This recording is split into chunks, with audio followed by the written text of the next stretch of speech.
तो दोस्तों नमस्कार, स्वागत है हमारे YouTube चैनल में। दोस्तों इस वीडियो में हम लोग बात करते हैं कि जो आरआरबी के द्वारा, रेलवे रिक्रूटमेंट बोर्ड के द्वारा जो पिछली बार 2018 में जो एएलपी और टेक्नीशियन की जो कंबाइंड वैकेंसी आई थी, उसका जो CBT 1 हुआ था, CBT 1 जो कि 75 क्वेश्चंस का हुआ था, 75 क्वेश्चन का, वो हम लोग लेके आए हैं। जो कि ये आप देख सकते हैं, इसका जो पहला एग्ज़ाम हुआ था वो 9/8/2018 को हुआ था और ये फर्स्ट शिफ्ट का एग्ज़ाम है 10 से 11 बजे, जो कि एएलपी टेक्नीशियन के लिए है। तो चलिए दोस्तों, इस वीडियो में हम लोग उसमें पूछे गए जीएस के प्रश्न को हम लोग देखेंगे कि उसका लेवल कैसा था और किस तरह के प्रश्न पूछे गए थे 2018 में, जिससे कि आपको इस एग्ज़ाम की तैयारी करने में बिल्कुल ही आसान हो। तो चलिए शुरू करते हैं। पहले अगर प्रश्न की दोस्तों बात करें तो कह रहा है कि प्रतिरोध का एसआई इकाई क्या है। ये दोस्तों फिजिक्स का पूछा हुआ क्वेश्चन है। आंसर क्या हो जाएगा? ऑप्शन सी ओम इसका करेक्ट आंसर हो जाएगा। चलिए अगले प्रश्न को देखते हैं। अगला प्रश्न है दोस्तों कि रैनबियर के नोड्स सूक्ष्मतम स्थान होते हैं जो डैश में पाया जाता है। तो इसका जो आंसर हो जाएगा ये दिया है ऑप्शन 4 मायोलिनकृत एक्सॉन इसमें पाया जाता है। तो दोस्तों इस तरह के लेवल का क्वेश्चन होता है जो कि आपके एग्जाम में पूछे जाते हैं। चलिए अगला प्रश्न देखते हैं। अगला प्रश्न है दोस्तों, द एसोसिएशन ऑफ स्मॉल बम्बेज पुस्तक के लेखक कौन है जो वर्तमान में अंतर्राष्ट्रीय डबलिन लिटरेरी अवार्ड के लिए चुने गए हैं। जो कि इसमें देखते हैं दोस्तों कि ये करंट से भी पूछा गया है। आंसर है इसका चेतन भगत। चलिए अगले प्रश्न को। अगला प्रश्न है दोस्तों कि इनमें से कौन सा एक सेप्रोट्रोफ है। सेप्रोट्रोफ इनमें से कौन सा है? तो सेप्रोट्रोफ की बात की जा रही है दोस्तों, तो आंसर इसका दिया हुआ है ऑप्शन ए कुकुरमुत्ता जो है वह सेप्रोट्रोफ है दोस्तों इसका। कि तमिलनाडु के नए नियुक्त राज्यपाल फरवरी 2018 में उपलब्ध जानकारी के अनुसार कौन है। तो दोस्तों ये करेंट अफेयर्स का क्वेश्चन है, तो आप देख सकते हैं इसमें करेंट भी जो है वह पूछा गया था और अभी तक 2 करेंट हम लोगों को मिल चुका है। तो इस तरह से क्वेश्चन का लेवल का जो है सो दोस्तों पता चलेगा, जो कि आप इसका पूरे जीएस को जो है सो एक बार आप देख लें। अगला अगर प्रश्न की बात करें तो कह रहा है कि निम्नलिखित में से किस उत्पाद के मूल्य में वृद्धि होने के परिणाम स्वरूप कई उत्पादों के मूल्य में वृद्धि होगी, जिसके परिणाम स्वरूप मुद्रास्फीति होगी, इन्फ्लेशन की बात की जा रही है। तो दोस्तों आंसर इसका हो जाएगा पेट्रोलियम। ऑप्शन ए इसका करेक्ट आंसर दिया गया है। चलिए अगले प्रश्न की अगर बात करें को किसके गुणनफल के रूप में व्यक्त किया जाता है। बहुत ही शानदार प्रश्न है दोस्तों और इस तरह का लेवल आपके एग्जाम में होने जा रहा है और हो सकता है दोस्तों यह हूबहू क्वेश्चन आपके एग्जाम में मिल जाएंगे। तो इसीलिए इसके जीएस को आप अच्छी तरह से देखें और अच्छे से पढ़ें। आंसर इसका क्या हो जाएगा? मास गुने वेग। ऑप्शन 3 इसका करेक्ट आंसर हो जाएगा। अगला प्रश्न है दोस्तों कि सर्च लाइट का परावर्तक कौन सा होता है।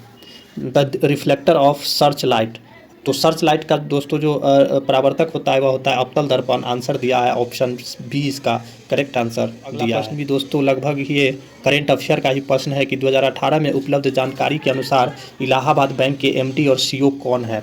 तो दोस्तों ये भी करेंट अफेयर्स का क्वेश्चन है, जो कि अभी तक 3 करेंट अफेयर्स हम लोगों को मिल चुका है।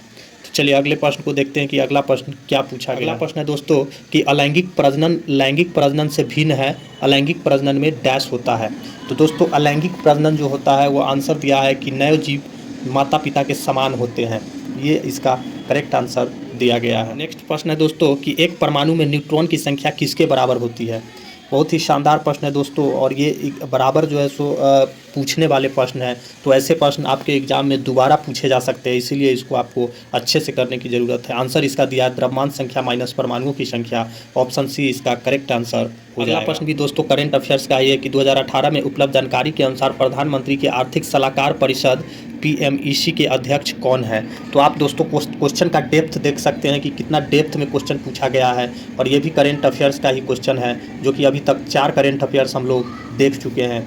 तो इसीलिए करेंट अफेयर्स पर भी पकड़ बनाना बहुत ही ज़रूरी है। चलिए अगले प्रश्न की अगर बात करें तो अगला प्रश्न साइंस का है कि उस धातु का नाम बताएं जिसे आसानी से चाकू से काटा जा सकता है। आंसर इसका क्या हो जाएगा? सोडियम। बहुत ही शानदार प्रश्न है और बराबर एग्जाम में पूछे जाते हैं दोस्तों कि फरवरी 2018 से कोलकाता IPL टीम के कोलकाता नाइट राइडर्स के मालिक कौन है।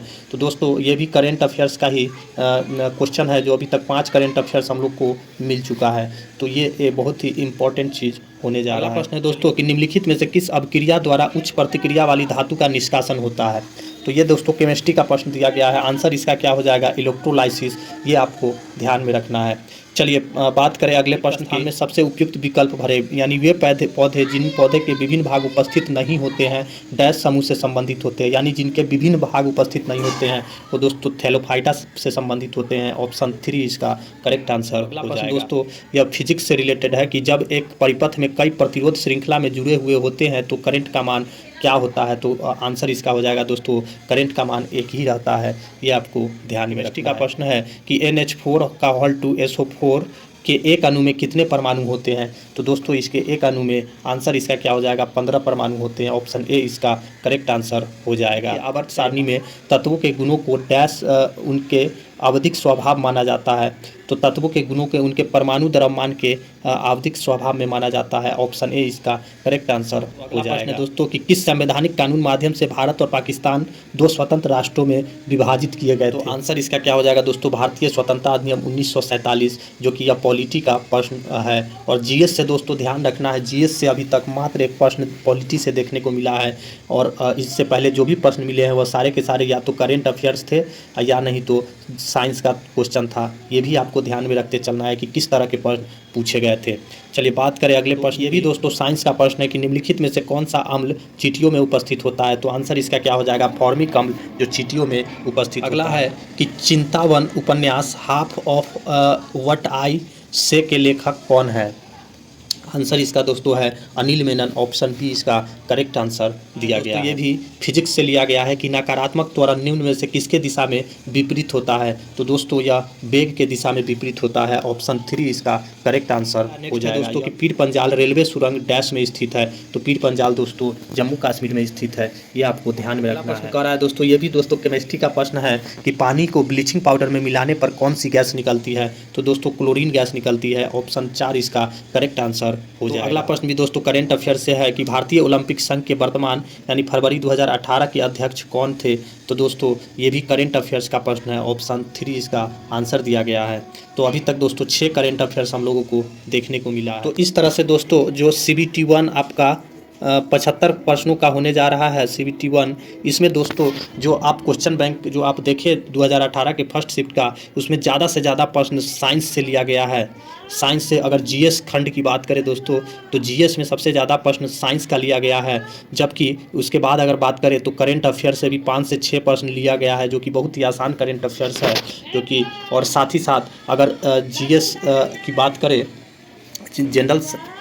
जनरल स्टडी की दोस्तों बात करें तो इसमें मात्र एक पॉलिटी से क्वेश्चन देखने को मिला है, बाकी हिस्ट्री ज्योग्राफी सबसे क्वेश्चन आपको देखने को नहीं मिला है। तो दोस्तों तैयारी को अच्छे ढंग से करने के लिए आपको पहले क्वेश्चन बैंक पर फुल फोकस करना होगा कि किस सब्जेक्ट से कितना क्वेश्चन पूछ रहा है, उसी हिसाब से प्रिपरेशन करना होगा। इसमें दोस्तों आपको जो ज़्यादा महत्वपूर्ण सब्जेक्ट है वो मैथ के साथ साथ रीजनिंग, और उसके बाद सबसे इंपॉर्टेंट सब्जेक्ट है दोस्तों साइंस। ये 3 चीज़ पे पकड़ बनाना बहुत ज़रूरी है, और उसके बाद करेंट अफेयर। चलिए दोस्तों इस वीडियो में इतना ही। हम फिर से लेके आएंगे इसका जो अगला शिफ्ट है वो हम दोबारा लेकर के आएंगे कि उसमें किस तरह का प्रश्न GS का पूछा गया है, उसके बारे में बात करेंगे। अगर अच्छा लगा हो तो एक लाइक ज़रूर कर दीजिएगा, और साथ ही साथ हमारे चैनल को सब्सक्राइब कर दीजिएगा ताकि जो अगला वीडियो आए वो आप तक आसानी से पहुँच सके।